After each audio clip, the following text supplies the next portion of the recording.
आज हम राजपथ में जिसकी बात करने जा रहे हैं वो पढ़ने लिखने में बहुत होशियार थी, वो समझदार थी। पुलिस में सिपाही पिता ने उसकी शादी 24 साल की उम्र में एक विधायक से कर दी। उस ग्रेजुएट लड़की का नाम शाइस्ता परवीन था और विधायक का नाम था अतीक अहमद। पढ़ी लिखी शाइस्ता क्या लेडी डॉन हो सकती है? क्या वह ग्रेजुएट लड़की माफिया मदर हो सकती है? और क्या वो ही अतीक की सल्तनत की नई सुल्ताना हो सकती है? आज ये तमाम सवाल सबके जहन में हैं और इन सवालों के जवाब भी तलाशेंगे। लेकिन पहले हम आपको शाइस्ता परवीन की जिंदगी से जुड़ा हर किस्सा बताएंगे। आज उसकी पूरी कहानी बताएंगे। शाइस्ता के बारे में आप जो कुछ भी नहीं जानते हैं, हम वो सब आपको बताएंगे। शाइस्ता कहां कहां गई, वो किसके साथ है, शाइस्ता का उमेश पाल हत्याकांड से क्या कनेक्शन है, हम आपको अपनी इस खास रिपोर्ट में सब दिखाएंगे। ग्रेजुएट लड़की के गॉड मदर बनने तक की पूरी दास्तान इस रिपोर्ट के जरिए आप देखिए। डॉन की शरीके हयात, एसटीएफ को उसकी तलाश। अतीक की सबसे बड़ी राजदार अब तक है फरार। शाइस्ता कर देगी सरेंडर या वो ही अगली गैंग कमांडर? नकाब बना मददगार, कहां कहां से जुड़े हैं तार? हाउसवाइफ कैसे बनी वांटेड?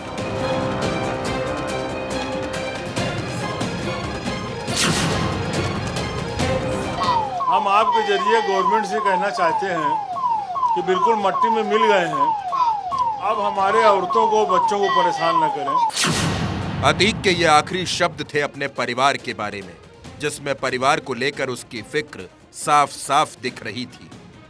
इसके आगे अतीक कुछ कह पाता, ये मौका उसे मिला ही नहीं, क्योंकि 15 अप्रैल की रात करीब 10:39 पर अतीक की हत्या हो गई।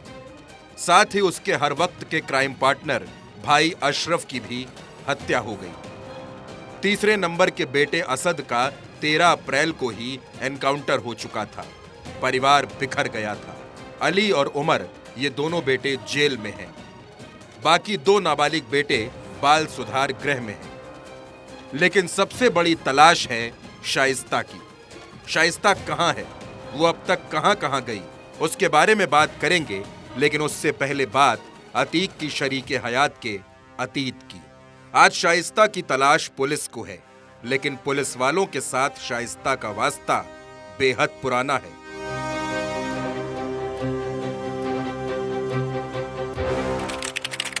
साल 1996। आज के प्रयागराज और उस वक्त के इलाहाबाद की पश्चिमी सीट से तांगा चलाने वाले का बेटा अतीक अहमद चौथी बार विधायक था। उम्र करीब 34 साल। अतीक इस वक्त तक दबंग के तौर पर पहचान बना चुका था। पूरे प्रयागराज के साथ साथ पूर्वांचल और अवध तक अतीक अहमद का सिक्का चलने लगा था। सियासी लोग अतीक के सामने बोलने से पहले कई बार सोचते थे। मौका था अतीक की जिंदगी में किसी औरत की दस्तक का। प्रयागराज के दामूपुर गांव की रहने वाली शाइस्ता ग्रेजुएट थी, पढ़ी लिखी, समझदार, और पिता पुलिस के सिपाही। शाइस्ता ने अपने बचपन से लेकर जवानी तक का सफर सरकारी पुलिस क्वार्टर में रहकर ही पूरा किया था। फिर तारीख आई 2 अगस्त 1996, दिन शुक्रवार। अतीक हाई स्कूल भी पास नहीं था, लेकिन शाइस्ता ग्रेजुएट थी। दोनों की उम्र में फासला करीब 10 साल का। अतीक ने शाइस्ता की समझदारी के बारे में सुन रखा था। अतीक ने रिश्ता कबूल कर लिया। दोनों का निकाह 2 अगस्त को हुआ। शादी के बाद 5 बच्चे हुए। शाइस्ता दामूपुर के मायके से निकलकर कसारी मसारी की बहू बन चुकी थी। अतीक विधायक था, पूरे इलाके में रुतबा था। शाइस्ता को जुर्म के ये रास्ते पसंद नहीं थे, लेकिन चाहे अनचाहे वो भी अतीक के पाप लोक की साझीदार बनती गई। आज शाइस्ता के मायके में सन्नाटा है, वहां कोई भी नहीं। ये आप देख सकते हैं, पूरा मकान खाली पड़ा हुआ है, लेकिन सामान सभी है, लेकिन यहाँ पर उसको उपयोग करने वाला कोई नहीं है। और एक ये मेरे पास ये अतीक अहमद का एक फोटो एल्बम है, जिसमें शाइस्ता परवीन और अतीक अहमद उनका बड़ा बेटा ये उमर है। साथ ही साथ और भी फोटो हैं। ये सभी फोटो जो हैं इनके साथ, इनके सभी बच्चे हैं। आप देख सकते हैं कि किस तरीके से पूरा परिवार बिखर गया। अतीक अहमद और अशरफ की मौत के बाद उनकी जो ससुराल वाले थे वो भी फरार हैं। ये सभी अतीक के बच्चे हैं। ये उनका अतीक अहमद का ये कुत्ता था जो अब है नहीं, उसकी मौत हो गई, बिना खाए पिए वो मर गया। लेकिन आप देख सकते हैं ये अली की फ़ोटो है जो इस समय नैनी जेल में बंद है। अली, ये अली की फ़ोटो है। और ये भी ये असद है, जब ये 1-1.5 साल का था असद, तब की ये फ़ोटो है।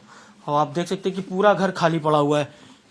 ये देखिए इनका बेडरूम है, पूरा सामान बिखरा हुआ है, कोई देखने वाला नहीं है। शाइस्ता शुरू से बच्चों की पढ़ाई को लेकर फिक्रमंद थी, लेकिन अतीक को बच्चों के करियर से कोई लेना देना नहीं था। उसके लिए तो जुर्म और आतंक ही उसकी पहली और आखिरी मोहब्बत बन चुके थे। ज्यादातर फैसलों में अतीक शाइस्ता की बात नहीं सुनता था। उमेश पाल मर्डर में भी कुछ ऐसा ही हुआ था। दरअसल शाइस्ता नहीं चाहती थी कि असद को इसमें शामिल किया जाए, लेकिन अतीक ने शाइस्ता की बात न मानी। शाइस्ता उसकी बेगम जरूर थी, लेकिन क्राइम कथाओं में तब तक शाइस्ता का नाम नहीं था। इधर अतीक का रसूख बढ़ रहा था। वो 2002 में फिर विधायक बना। 2003 में प्रदेश में मुलायम सिंह यादव मुख्यमंत्री थे।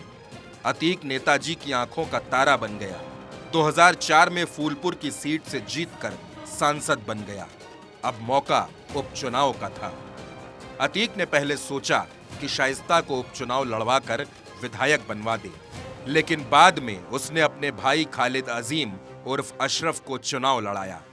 लेकिन सियासी करियर में अतीक को पहला झटका यहीं पर लगा, जिसने अतीक को परेशान कर दिया। उपचुनाव में राजू पाल ने अतीक के भाई अशरफ को हरा दिया। ये हार अतीक के दिलो दिमाग पर सवार हो गई, और उसके बाद जो हुआ वो यूपी के लोग आज तक भुला नहीं पाए। राजू पाल की हत्या हो गई। 2007 में सरकार बदली और अतीक के बुरे दिन शुरू हो गए।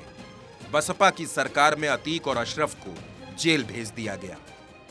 अतीक और अशरफ जेल गए तब अतीक के बेटे छोटे थे, तो कमान संभाली शाइस्ता ने। लेकिन वक्त बदला। 2012 में सपा की सरकार आई। मुख्यमंत्री बने अखिलेश यादव।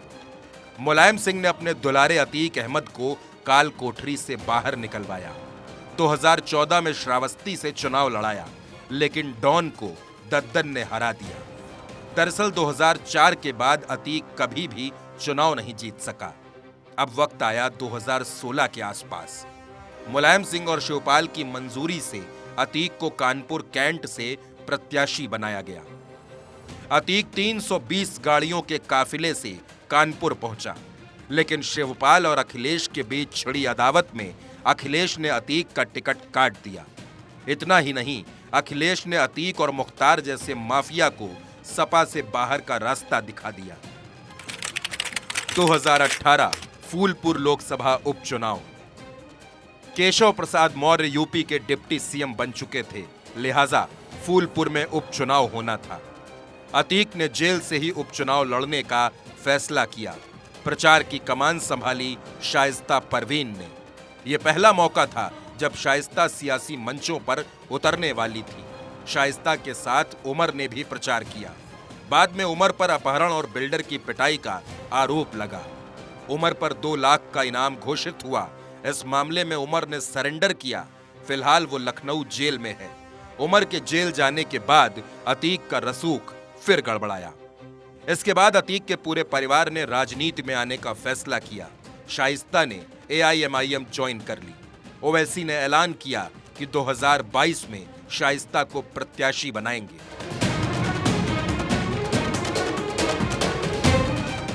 इसी बीच अतीक के दूसरे बेटे अली पर 5 करोड़ की रंगदारी मांगने का आरोप लगा, जिसके बाद शाइस्ता ने चुनाव से खुद को किनारे कर लिया।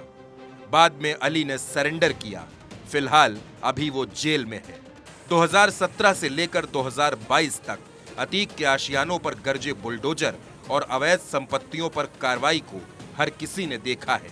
अतीक के दोनों बेटों को जेल में बंद कर दिया गया। बाकी तीनों बेटे अभी बहुत छोटे थे, इसलिए माफिया की सियासी जमीन धीरे धीरे कमजोर पड़ने लगी। इसलिए ना चाहते हुए भी साल 2023 में शाइस्ता ने अतीक की पूरी सियासत को संभालने का तय कर लिया। 2023 का वो साल जो परिवार पर बना काल। जनवरी के महीने में मायावती के जन्मदिन से ठीक 10 दिन पहले यानी 5 जनवरी को शाइस्ता बीएसपी में शामिल हो गई। इसे सियासी मजबूरी ही कहा जा सकता है कि जिस अतीक को मायावती ने मिट्टी में मिलाने की शुरुआत की थी, शाइस्ता को उन्हीं मायावती की शान में कसीदे पढ़ने पड़े। तैयारी होने लगी प्रयागराज से मेयर के चुनाव की। शाइस्ता को उम्मीद थी कि वो बसपा के टिकट पर जीतकर प्रयागराज की मेयर बन जाएगी। अब शाइस्ता घरेलू महिला से आगे बढ़कर नेता बनने के रास्तों पर थी। उसने प्रयागराज में अपने लोगों से मिलना शुरू कर दिया था। लेकिन उमेश पाल हत्याकांड के बाद मायावती ने शाइस्ता का टिकट काट दिया। आज मैं ये स्पष्ट कर देना चाहती हूँ कि प्रयागराज में पिछले दिनों श्री उमेश पाल की हुई हत्या को लेकर अभी तक मीडिया के जरिए जो भी तथ्य सामने आ रहे हैं या आए हैं, और इस हुई घटना में खासकर अतीक की पत्नी का नाम आते ही वह उसके फरार होने पर अब स्थिति बदल गई है। ऐसी स्थिति में अब हमारी पार्टी ना तो अतीक की पत्नी को और ना ही उनके परिवार के अन्य किसी भी सदस्य को वहां मेयर का टिकट देगी। उमेश पाल हत्याकांड के बाद से ही शाइस्ता फरार है। कौशाम्बी प्रयागराज में पुलिस और एसटीएफ शाइस्ता की तलाश कर रही है। बताया जा रहा है कि शाइस्ता पल पल में लोकेशन बदल रही है, फोन बदल रही है। इतना ही नहीं, शाइस्ता के साथ उसकी ननद आयशा नूरी और भांजी उंजिला भी है। इसके अलावा शूटर साबिर भी उसी के साथ है। शाइस्ता को उमेश पाल हत्याकांड का मास्टरमाइंड बताया जा रहा है। पुलिस की माने तो उमेश मर्डर को लेकर साबरमती जेल में अतीक और शाइस्ता के बीच बात हुई थी और मर्डर के बाद भी दोनों के बीच फोन पर बात हुई। अतीक के आतंक से पीड़ित जीशान ने तो यहां तक कहा कि अगर अतीक खूंखार था तो शाइस्ता भी कम नहीं थी। वो धमकाती थी, पैसों की वसूली करती थी। मोहम्मद मुस्लिम से 80 लाख रुपए शाइस्ता ने ही वसूले थे। अब सवाल यह है कि शौहर, देवर और औलाद को खोने के बाद भी शाइस्ता सामने क्यों नहीं आई? क्यों उसने खुद को पत्थर बना लिया? क्यों उसका दिल नहीं पसीजा? शाइस्ता पर 50,000 का इनाम घोषित है। उत्तर प्रदेश में मारे गए माफिया अतीक अहमद की अंडरग्राउंड पत्नी शाइस्ता परवीन का हरियाणा कनेक्शन भी सामने आया है। गुरुग्राम में अतीक के अलावा उसकी पत्नी और सालों के नाम पर बनी कंपनियों के अरबों रुपए के निवेश का पता चला है। ये कंपनियां गुरुग्राम से ही चल रही हैं। यूपी की एसटीएफ ने इन कंपनियों का तमाम ब्यौरा जुटा लिया है। ये सभी कंपनियां रियल एस्टेट के कारोबार से जुड़ी हैं। 3 वजह ऐसी सामने आती हैं जिनकी वजह से शाइस्ता सरेंडर नहीं कर रही। बताया जा रहा है कि शाइस्ता के साथ बुर्का पहने हुए 6-7 महिलाएं हैं। अब हम बात करते हैं उन तमाम वजह पर। पहली वजह, पुलिस पर यकीन नहीं। 27 फरवरी को अरबाज का एनकाउंटर, 6 मार्च को उस्मान का एनकाउंटर, 13 अप्रैल को असद और गुलाम हुए ढेर, 15 अप्रैल को प्रयागराज में पुलिस कस्टडी में अतीक और अशरफ की हत्या। दूसरी वजह, शूटर नहीं करने दे रहा सरेंडर। उमेश पाल हत्याकांड में शामिल 3 शूटर्स अब भी फरार। इनमें गुड्डू मुस्लिम, अरमान और साबिर शामिल। पुलिस की माने तो शाइस्ता गुड्डू या साबिर के साथ हो सकती है। ऐसे में हो सकता है कि इन दोनों के दबाव में वो सरेंडर न कर पा रही हो। तीसरी वजह, शाइस्ता को अतीक के हर कारनामे की जानकारी। अतीक और उसके परिवार की 11,684 करोड़ रुपए की संपत्ति जब्त हो चुकी है। ईडी लगातार अतीक और उसके परिवार पर कार्रवाई कर रही है। अतीक की 100 बेनामी संपत्ति जब्त हो चुकी है। अतीक के हर कांड, हर कारनामे की शाइस्ता को जानकारी है। शाइस्ता को डर है कि अतीक को मरवाने वाले उसकी भी हत्या करा सकते हैं। शाइस्ता अतीक के क्राइम लोक में कितनी बड़ी साझेदार थी, ये तो शाइस्ता ही बताएगी। लेकिन उमेश पाल हत्याकांड के बाद से जारी उसकी भागम भाग थमने का नाम नहीं ले रही। क्या शाइस्ता की जान को खतरा है या वो फरार रहते हुए अतीक के साम्राज्य और बाकी संपत्तियों को समेटने में लगी है? ये भी अहम सवाल है। Bureau report, Bharat 24।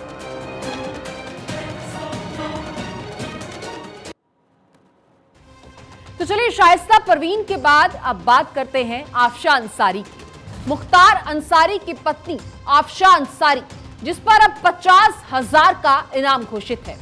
पुलिस को आफशा अंसारी की तलाश है, तो उधर अतीक अशरफ की हत्या के बाद से मुख्तार अंसारी लगातार बेचैन है।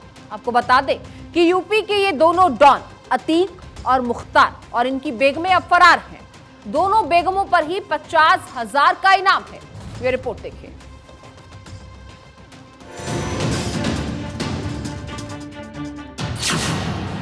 यूपी के दो सबसे बड़े डॉन, दोनों में एक बात है कॉमन, एक जेल में दूसरे की हत्या, दोनों की बेगम है फरार, दोनों पर है इनाम 50,000।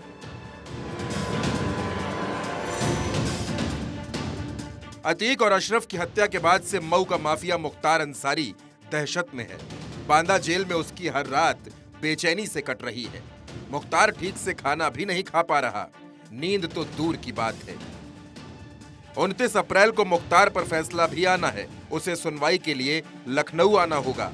ऐसे में मुख्तार भयभीत है, तो उधर मुख्तार अंसारी की पत्नी आफशा अंसारी पर भी शिकंजा कस गया है। यूपी के गाजीपुर में पुलिस ने बुधवार को इनाम घोषित किया, जिसमें 12 अपराधियों की सूची जारी की। इसमें शामिल बदमाशों पर 25 से लेकर 50,000 रुपए तक का इनाम घोषित किया गया है। माफिया मुख्तार अंसारी की पत्नी आफशा अंसारी पर घोषित इनाम की राशि बढ़ाकर 50,000 रुपए कर दी गई है। मऊ के पूर्व विधायक मुख्तार अंसारी और उनके परिजनों की मुश्किलें लगातार बढ़ती जा रही हैं। अब तक करीब 200 करोड़ की संपत्ति कुर्क की जा चुकी है। यही नहीं, मुख्तार से जुड़े अन्य अवैध संपत्तियों को चिन्हित किया जा रहा है। शासन की कार्रवाई का डंडा संगठित अपराध को अंजाम देने वालों के खिलाफ लगातार चल रहा है। अब तक IS 191 गैंग के लीडर मुख्तार अंसारी, उनके रिश्तेदार और गैंग से संबंधित 200 करोड़ की अवैध संपत्ति कुर्क की जा चुकी है। वहीं मुख्तार अंसारी, उसके रिश्तेदार और करीबियों के खिलाफ जिला प्रशासन और पुलिस की कार्रवाई लगातार जारी है। Bureau report, Bharat 24।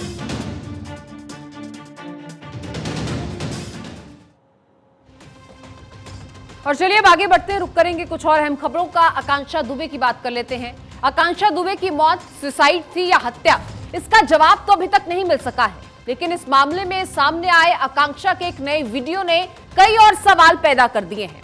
इस वीडियो में आकांक्षा समर सिंह पर गंभीर आरोप लगा रही है। आकांक्षा इस वीडियो में कह रही है कि अगर उसके साथ कुछ भी गलत होता है तो इसका जिम्मेदार समर सिंह होगा। और क्या कुछ आकांक्षा इस वीडियो के जरिए कह रही है, इस रिपोर्ट में आपको दिखाते हैं। आप देखिए नहीं, मेरा अगर कुछ भी होता है उसकी जिम्मेदार समर सिंह है। समर बोल रहा झूठ, सामने आया सबूत। देखिए नहीं, मेरा अगर कुछ भी होता है उसकी जिम्मेदार समर सिंह है। क्या समर करता था आकांक्षा की पिटाई?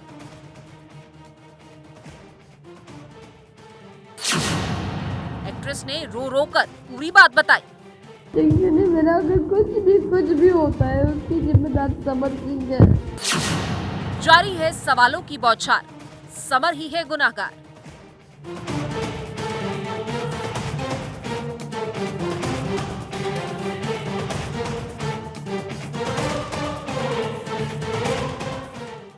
आकांक्षा दुबे की मां मधु दुबे के वकील शशांक शेखर त्रिपाठी ने 38 सेकंड का एक वीडियो जारी किया है, जिसमें आकांक्षा रोते हुए, बिलखते हुए दिखाई दे रही है। वो रो रो कर कह रही है कि उसके साथ कुछ भी होगा तो उसका जिम्मेदार समर सिंह होगा। आप देखिए नहीं, मेरा अगर कुछ भी होता है उसकी जिम्मेदार समर सिंह है। मेरे को अगर कुछ भी होता है उसका जिम्मेदार समर सिंह है बस। वीडियो में रो रो कर आकांक्षा समर सिंह पर आरोप लगा रही है और साथ ही एक तस्वीर सामने आई जिसमें आकांक्षा की आंख पर गंभीर चोट है। ये वीडियो और फोटो इंस्टाग्राम की है। अब पुलिस इस वीडियो की सच्चाई का पता लगाने की कोशिश में है। दरअसल समर सिंह से पुलिस पूछताछ कर रही है और अब तलाश समर के लैपटॉप की है, जो आकांक्षा सुसाइड केस में एक्ट्रेस अनुराधा सिंह का भी नाम सामने आ चुका है। आकांक्षा की मौत अब उलझती जा रही है। ऐसे में अब ये वीडियो सामने आने के बाद समर सिंह की मुश्किलें बढ़ना तो तय है, क्योंकि आकांक्षा ने समर पर बेहद गंभीर आरोप जो लगाए हैं। दोनों के बीच अफेयर की बात सामने आई। आकांक्षा की मां ने दावा किया कि समर सिंह आकांक्षा को परेशान करता था, उसकी पिटाई करता था, और अब अगर इस वीडियो पर भरोसा किया जाए तो आकांक्षा ने कुछ भी गलत होने पर समर सिंह के जिम्मेदार होने की बात कह दी है। आप देखिए ना, मेरा अगर कुछ भी होता है उसकी जिम्मेदार समर सिंह है। कुछ नहीं, मेरे को अगर कुछ भी होता है उसका जिम्मेदार समर सिंह है बस। तो पुलिस इस वीडियो की सत्यता का पता लगाने में जुटी है। अगर ये वीडियो सही निकला तो इस केस में ये वीडियो मददगार साबित होगी, और माना तो ये भी जा रहा है कि आकांक्षा की मौत मिस्ट्री के ऊपर से पर्दा अब जल्द ही उठ सकता है। Bureau report, Bharat 24।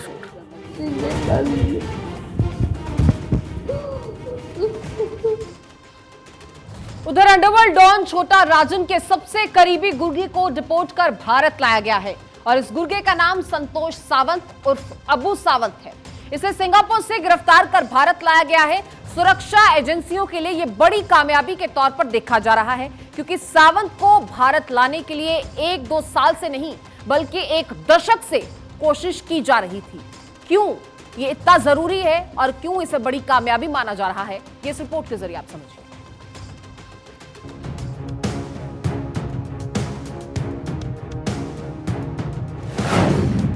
भारत को एक और बड़ी कामयाबी। भारत लाया गया छोटा राजन का गुर्गा। काली कमाई का रखता था हिसाब। मोदी सरकार जब से सत्ता में आई है, अंडरवर्ल्ड को रेडार पर रखा गया है। विदेश भागे अपराधियों को पकड़कर भारत लाया जा रहा है। कुछ दिन पहले दीपक बॉक्सर को मैक्सिको से गिरफ्तार कर दिल्ली लाया गया था। अब अंडरवर्ल्ड डॉन छोटा राजन के गुर्गे को भारत लाया गया है। नाम है संतोष महादेव सावंत उर्फ अबू सावंत। पिछले 2 दशक से ज्यादा वक्त से फरार था और वो छोटा राजन गिरोह की काली कमाई का हिसाब रखता था। संतोष सावंत को सिंगापुर में अरेस्ट किया गया। सिंगापुर से डिपोर्ट कर मुंबई लाया गया। होटल कारोबार की आड़ में छोटा राजन के लिए काम कर रहा था। पिछले 22 साल से राजन गैंग से जुड़ा हुआ है। छोटा राजन के सबसे करीबी लोगों में था सावंत। टीके राव के बाद गैंग में दूसरे नंबर पर था।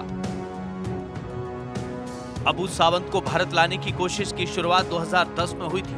जांच एजेंसियों को पता चला कि वो सिंगापुर में होटल चलाता है। इसके बाद सावंत के खिलाफ रेड कॉर्नर नोटिस जारी किया गया और दशक भर की मेहनत के बाद उसे डिपोर्ट किया गया। इसे भारतीय जांच एजेंसियों के लिए बड़ी कामयाबी माना जा रहा है। मोदी सरकार एक-एक कर अपराधियों को विदेश से पकड़कर भारत ला रही है। मोदी सरकार 2014 में सत्ता में आई थी तो अपराधियों और अंडरवर्ल्ड को गिरफ्तार कर भारत लाने का काम शुरू किया गया और 2015 में छोटा राजन को अरेस्ट कर बाली से भारत लाया गया था। छोटा राजन पर 20 से ज्यादा मामले दर्ज हैं। भारत में राजन के खिलाफ 20 से ज्यादा हत्या और दूसरे मामले दर्ज हैं। 80 के दशक में छोटा राजन सुपारी लेकर कत्ल करने में माहिर हो चुका था। गिरफ्तारी से बचने के लिए छोटा राजन भारत छोड़कर दूसरे देश में शिफ्ट हो गया। अंडरवर्ल्ड डॉन छोटा राजन का करीबी गुर्गा अबू सावंत हुआ मुंबई डिपोर्ट। डॉन की काली कमाई का रखता था हिसाब किताब। अंडरवर्ल्ड डॉन छोटा राजन का सबसे करीबी रहा अबू सावंत। केंद्रीय एजेंसियों और मुंबई क्राइम ब्रांच के संयुक्त कार्रवाई के बाद सिंगापुर से मुंबई डिपोर्ट किया गया है। क्योंकि इसके खिलाफ सीबीआई में केस दर्ज है, इसलिए मुंबई क्राइम ब्रांच ने यह कहा है कि पहले इसकी कस्टडी सीबीआई लेगी। आपको बता दें कि 22 साल से ये अंडरवर्ल्ड डॉन छोटा राजन के गैंग से जुड़ा हुआ था। उसके काले कारोबार को होटल बिजनेस के आड़ में चला रहा था। इसके खिलाफ कई मामले दर्ज हैं। सबसे खास बात यह है कि जब छोटा राजन के ऊपर 2000 में हमला हुआ, उस समय उसके सबसे करीबियों ने उसका साथ छोड़ दिया था, लेकिन अबू सावंत उस समय भी उसके साथ रहा और उसका सबसे करीबी बन गया। छोटा राजन को 2015 में भारत लाया गया। इसके बाद कई और अपराधियों को विदेश से गिरफ्तार कर भारत लाया जा चुका है। ऐसे में अब जब छोटा राजन का गुर्गा संतोष सावंत भारत आ गया है तो उम्मीद की जा रही है कि आने वाले दिनों में कई और अपराधियों को विदेश से गिरफ्तार कर भारत डिपोर्ट किया जाएगा। Bureau report, Bharat 24। Shooter Sunny ने रची थी अतीक हत्याकांड की साजिश। शूटर सनी अतीक अहमद को मारने की साजिश का सरगना बनकर उभरा है। जानकारी के मुताबिक बाकी के 2 शूटर्स को सनी ने ही वारदात के लिए बुलाया था।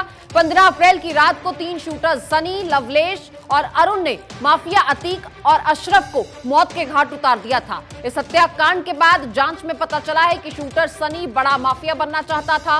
लॉरेंस बिश्नोई से प्रभावित होकर शूटर सनी बड़ी वारदात अंजाम देना चाहता था। शूटर सनी की सोशल मीडिया टाइमलाइन से उससे जुड़े बड़े सुराग मिले हैं। शूटर सनी की दिलचस्पी मारे गए गैंगस्टर श्री प्रकाश शुक्ला और तिहाड़ जेल में बंद लॉरेंस बिश्नोई में थी।